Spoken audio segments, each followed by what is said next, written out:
Hello दोस्तों, मैं हूं प्रियंका और पिछली वीडियो में हम चर्चा कर रहे थे मोल की। तो दोस्तों, पिछली वीडियो में हमने ये देखा था कि यदि हम एक एटम की बात करते हैं या एक मॉलिक्यूल की बात करते हैं तो उसे हम डिनोट करते हैं किसमें, AMU में। और यदि हम एक मोल क्वांटिटी में एटम या मॉलिक्यूल्स की संख्या को लेते हैं तो उसे हम डिनोट करते हैं ग्राम में।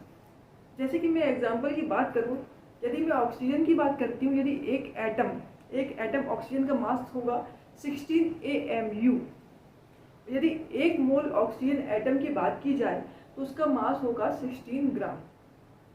इसी तरह यदि अणु का एग्जाम्पल लूँ तो अगर ऑक्सीजन के मॉलिक्यूल का मैं एग्जाम्पल लेती हूँ तो एक ऑक्सीजन मॉलिक्यूल का जो मास होगा वो होगा 28 AMU और 1 मोल ऑक्सीजन मॉलिक्यूल का मास होगा 28 ग्राम। तो दोस्तों, आज का हमारा टॉपिक है कि हम मोल के क्वेश्चंस को यानी न्यूमेरिकल्स को सॉल्व करें। तो दोस्तों, मेरी दोनों अप्रोच होगी कि मैं न्यूमेरिकल्स जो कराने वाली हूँ वो विथ फॉर्मूला और विथ कॉन्सेप्ट के साथ सॉल्व हम करें। तो हमने पिछली वीडियो में मैंने आपको बोला था कि मैं मोल इक्वेशन बताऊंगी, तो मोल इक्वेशन में क्वेश्चंस के साथ बताऊंगी और मैं फार्मूला के साथ भी सॉल्व हमें करना है। तो मैं फार्मूला लिख देती हूँ सबसे पहले। तो क्या होता है, mole is equal to small m upon capital M small n upon n, यानी mole is equal to small m upon capital M, mole is equal to small n upon Na और n upon capital M is equal to n upon Na। कुछ इस तरीके से, यानी मोल के बराबर ये होगा और मोल के बराबर ये भी होगा और ये दोनों भी आपस में बराबर होंगे। अब यहाँ अगर देखा जाए कि क्या चीज़ किस चीज़ को डिनोट करती है, यानी कौन सा सिंबल किस चीज़ को डिनोट करता है, तो यदि मैं स्मॉल m की बात करूँ, ये डिनोट करता है मास को, और यदि मैं कैपिटल M की बात करूँ, ये डिनोट करता है मॉलिक्यूलर मास या फिर atomic mass. According to question हम इसे यूज करेंगे। और यदि मैं स्मॉल n की बात करूं तो ये है नंबर ऑफ एटम्स या फिर number of molecules according to question. और हमारा क्या बचा, Na की वैल्यू तो आप जानते हैं 6.022 इंटू 10 टू द पावर 23।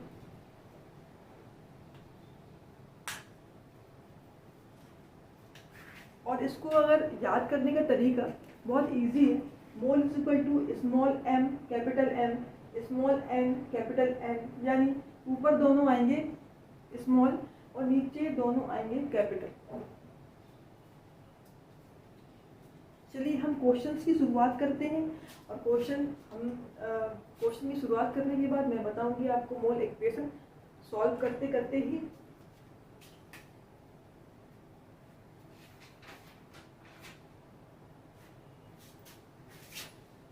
दो मोल ऑक्सीजन का द्रव्यमान बताना है। 2 मोल ऑक्सीजन का द्रव्यमान क्या होगा। Question number 1। अगर आप क्वेश्चन को ध्यान से देखें तो क्वेश्चन में बात हो रही है ऑक्सीजन की, और यदि हमें क्वेश्चन को कॉन्सेप्ट से सॉल्व करना है तो सबसे पहले हम लिखेंगे मोल इक्वेशन। और मोल इक्वेशन लिखेंगे किसकी, देखेंगे क्वेश्चन में बात किसकी हो रही है, ऑक्सीजन की। सीधे उठा के हम क्या कर देंगे, मोल इक्वेशन ऑक्सीजन की लिख देंगे, यानी 1 mole oxygen atom is equal to 6.022 into 10 to the power 23। Oxygen atom is equal to 16 gram oxygen atom. ये हो गई हमारी मोल इक्वेशन। अब मोल इक्वेशन की हेल्प से हम आगे क्वेश्चन को आगे सॉल्व करेंगे। कैसे सॉल्व करेंगे भाई, 2 मोल ऑक्सीजन का द्रव्यमान हमें क्वेश्चन में पूछा जा रहा है। अगर हम इक्वेशन को ध्यान से देखते हैं तो 1 मोल ऑक्सीजन का मास 16 ग्राम है हमारे पास। तो हम उसी तरह जबकि जमाएंगे, जैसे कि हम 6वीं 7वीं के मैथ्स के क्वेश्चन में सॉल्व किया करते थे कि एक पेन की कीमत 10 रुपये है, तो 2 पेन की कीमत कितनी होगी, 10 × 2 = 20। ठीक वैसे ही 1 मोल ऑक्सीजन एटम का जो मास है, 1 मोल ऑक्सीजन का जो मास है, ऑक्सीजन एटम का मास कितना दिया हुआ है, नहीं दिया नहीं हुआ है, हमने इक्वेशन से निकाला है कितना, 16 ग्राम। और हमें क्वेश्चन में पूछा जा रहा है कि 2 मोल ऑक्सीजन एटम का मास कितना होगा, 2 मोल ऑक्सीजन का मास कितना होगा, तो एक मोल का कितना है 16, तो 2 मोल का होगा 16 × 2 = 32 ग्राम। Simple, very simple. और यदि मैं इसको फॉर्मूले से सॉल्व करूं तो मोल हम जानते हैं क्या होता है, मोल = small m upon capital M। मोल दिया हुआ है हमें 2 मोल, स्मॉल m हमें निकालना है, फाइंड करना है स्मॉल m, और जो कैपिटल M है यानी ऑक्सीजन का जो एटॉमिक मास होता है वो होता है 16। तो यहाँ पर 16 पुट करेंगे, फिर 16 जब यहाँ पे आएगा तो 32 m यानी 25 ग्राम मास आ गया, यानी 2 मोल ऑक्सीजन का मास कितना होगा, 32 ग्राम होगा। चलिए आगे और बढ़ते हैं, क्वेश्चन नंबर 2 भी है।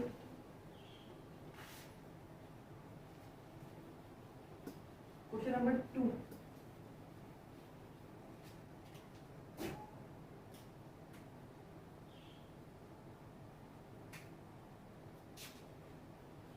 क्वेश्चन नंबर दूसरा हमसे कह रहा है कि 36 ग्राम जल में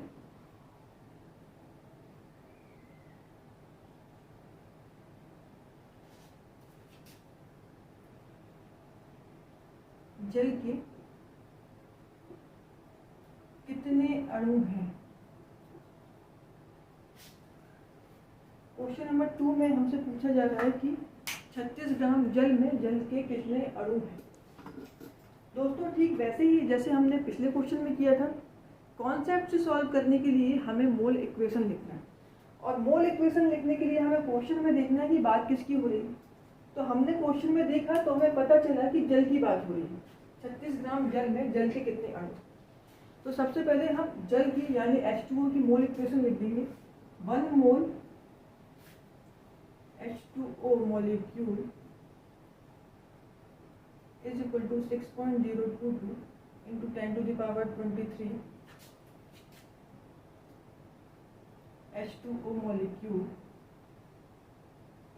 is equal to 18 ग्राम जल। ये आ गई हमारी मोल इक्वेशन। अब क्वेश्चन में पूछा जा रहा है 36 ग्राम जल में जल के कितने अणु हैं, यानी वाटर के कितने मॉलिक्यूल हैं। तो हमने देखा इक्वेशन में कि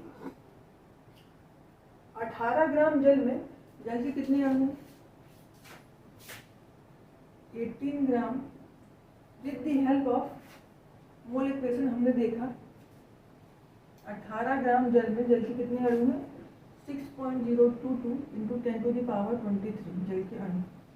अब क्वेश्चन में पूछा जा रहा है कि 36 ग्राम जल में, मगर क्वेश्चन के सॉल्यूशन को और सरल बनाने के लिए सबसे पहले हम निकालते हैं 1 ग्राम में कितने जल के अणु होंगे। 1 ग्राम में, 1 ग्राम के लिए क्या करते हैं हम, 6.022 into 10⁻23 डिवाइडेड बाय 18। अब क्वेश्चन में पूछा जा रहा है कि 36 ग्राम जल में जल के कितने अणु हैं।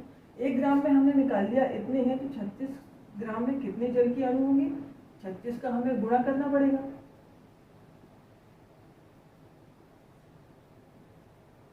इंटू 36,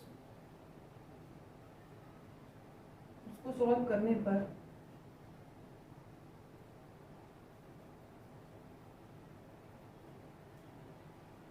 ये आ गया हमारा आंसर कि 36 ग्राम जल में जल के कितने अणु होंगे, 12.044 into 10⁻23 जल के अणु।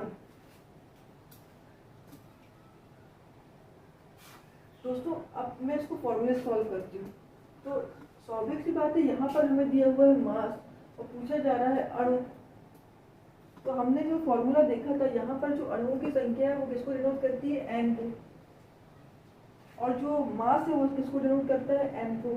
यानी ये दोनों फॉर्मूले, यहाँ मोल की तो कुछ बात नहीं हो रही, तो हम इन दोनों को आपस में बराबर करके क्वेश्चन को सॉल्व करेंगे।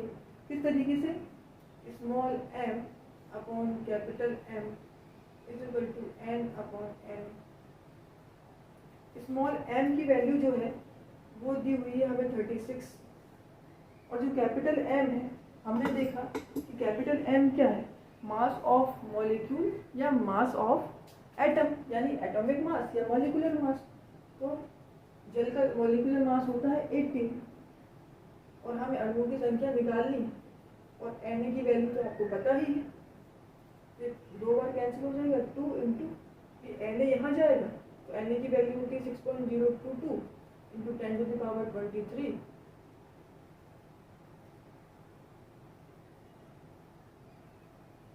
यानी 36 ग्राम जल में जल के कितने अणु आ गए, 12.044 इंटू 10 टू द पावर 23 जल की मॉलिक्यूल।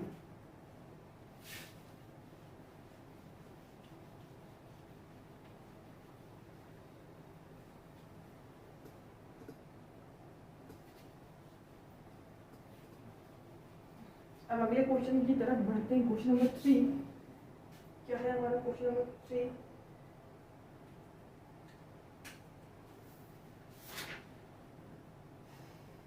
क्वेश्चन नंबर 3 है 0.064 सल्फर डाइऑक्साइड जो है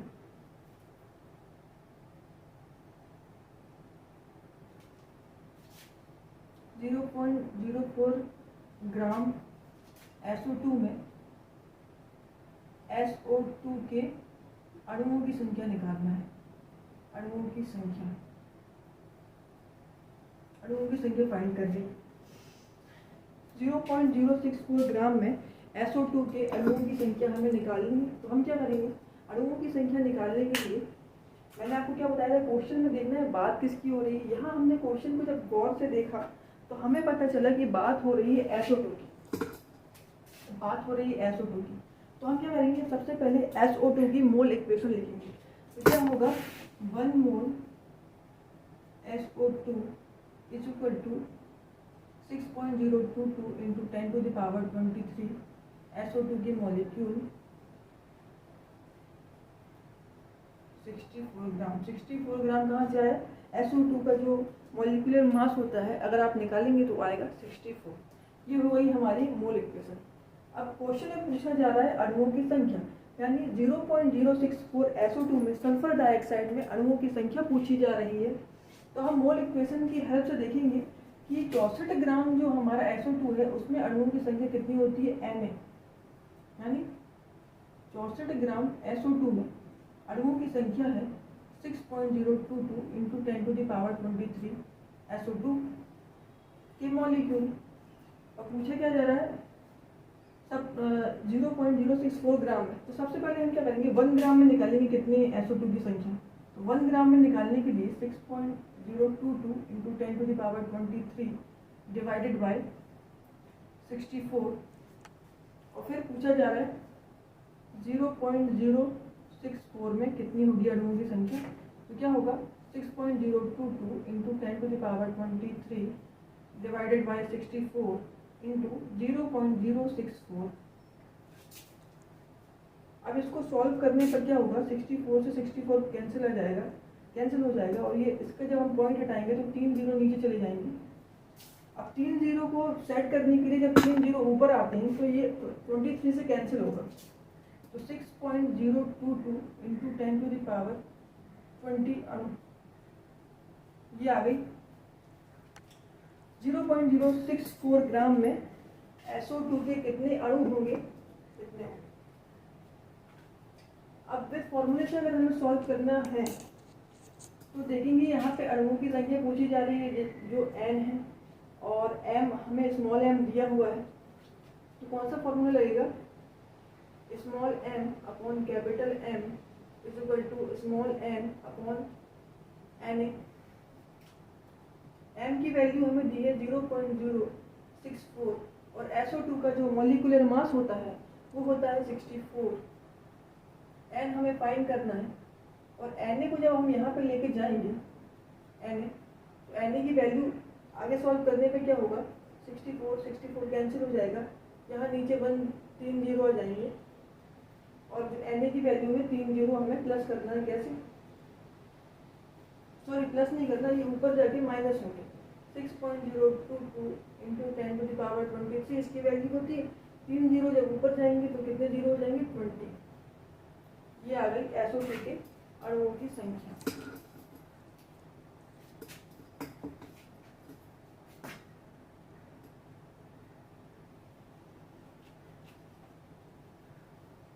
अगला क्वेश्चन,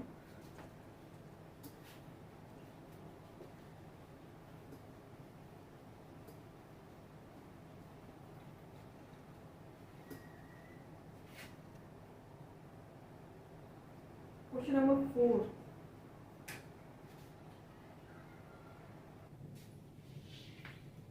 जी हाँ दोस्तों, तो हम देख रहे थे 1.8 ग्राम H2O में परमाणुओं की संख्या। 1.8 ग्राम H2O में परमाणुओं की संख्या कितनी होगी, परमाणुओं की संख्या। तो दोस्तों अगर हम क्वेश्चन की ओर गौर फरमाएं तो हम देखेंगे कि बात यहाँ पर किसकी हो रही है, H2O की, यानी जल की, पानी की। सबसे पहले हम इस जल के लिए मोल इक्वेशन लिखेंगे। मोल इक्वेशन क्या होगी, 1 मोल H2O molecules is equal to 6.02322 into 10 to the power 23 H2O के H2O molecules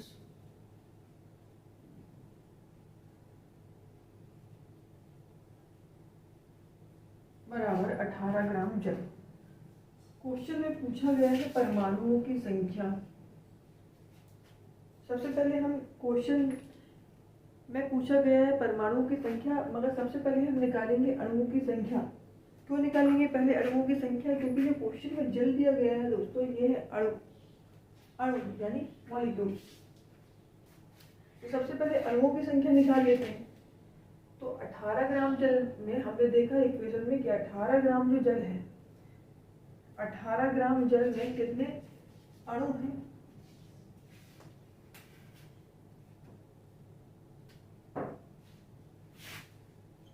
18 ग्राम जल में जल के कितने अणु होते हैं, 6.022 इंटू 10 टू द पावर 23 जल के अणु या वाटर मॉलिक्यूल। तो 1 ग्राम में कितने जल के अणु होंगे, 1 ग्राम में कितने जल के अणु होंगे, 6.022 into 10 to the power 23 divided by 80। Question में क्या पूछा जा रहा है, 1.8 ग्राम में कितने जल के अणु होंगे। तो 1.8 ग्राम में कितने जल के अणु होंगे, क्या होगा, 6.022 into 10 to the power 23 upon 18 into 1.8। इसको जब हम सॉल्व करेंगे ये वाला पॉइंट हटेगा, नीचे आ जाएगा 10, 18 से 18 हो जाएगा माइनस, मतलब कट जाएगा। और ये एक जीरो को जब हम ऊपर लेके जाएंगे 6.022 इंटू 10 टू द पावर 22 जल के अणु। मगर इस क्वेश्चन में गौर करने वाली बात ये है दोस्तों, अभी हमने निकाले हैं जल के अणु और क्वेश्चन में पूछा जा रहा है कि जल के परमाणु। अगर आप जल को देखें ध्यान से, यदि आप जल को ध्यान से देखें, यानी H2O जो जल का फॉर्मूला होता है, इसमें मौजूद होते हैं हाइड्रोजन के 2 परमाणु और ऑक्सीजन का 1 परमाणु। 2 हाइड्रोजन और 1 ऑक्सीजन के कॉम्बिनेशन से हमारा जल का एक अणु बनता है। यानी जल के एक मॉलिक्यूल में 2 एटम मौजूद होते हैं हाइड्रोजन के और 1 एटम मौजूद होता है ऑक्सीजन का। तो हमारे जो प्रश्न है उसमें पूछा है परमाणुओं की संख्या, यानी इसमें 3 परमाणु हैं, एक अणु में 3 परमाणु हैं और हमने निकाल चुके हैं अणुओं की संख्या और हमें निकालना है परमाणुओं की संख्या। तो परमाणुओं की संख्या निकालने के लिए, क्योंकि एक अणु में कितने परमाणु हैं? 3 परमाणु। वाटर के एक अणु में टोटल परमाणु है 3, तो हमें इसमें परमाणुओं की संख्या निकालना है। ये जल के अणु इतने आ गए हैं, अब इन जल के अणुओं में परमाणुओं की संख्या कितनी है? तो हमें क्या करना पड़ेगा? 6.022 इंटू 10⁻22 इंटू 3, ये करेंगे हमारा आंसर आ जाएगा। हमने 3 का गुणा इसलिए किया क्योंकि जल के एक अणु में 3 परमाणु मौजूद हैं और क्वेश्चन में पूछा जा रहा है कि 1.8 ग्राम में H2O में टोटल परमाणु कितने हैं। यदि क्वेश्चन में पूछा जाता कि हाइड्रोजन के कितने परमाणु हैं, तो क्या करते? हम 2 का गुणा करते। क्यों करते? क्योंकि हाइड्रोजन की संख्या जो है 2 है। हाइड्रोजन 2 संख्या में, यानी 2 एटम हाइड्रोजन के पानी के एक अणु में मौजूद है। यदि पूछा जाता कि ऑक्सीजन के कितने परमाणु हैं, तो ऑक्सीजन के परमाणु निकालने के लिए हमें 1 का गुणा करना पड़ता और 1 से गुणा करना पड़ता तो ये इतनी ही संख्या आती, यानी इसके गुणा में हम 1 करेंगे तो कितना आएगा? इतना ही नंबर आएगा। तो दोस्तों इसलिए हमने इस संख्या में अणुओं की संख्या निकालने के बाद हमने 3 का गुणा किया, उसके बाद फिर क्या आया? परमाणुओं की संख्या। अब इस क्वेश्चन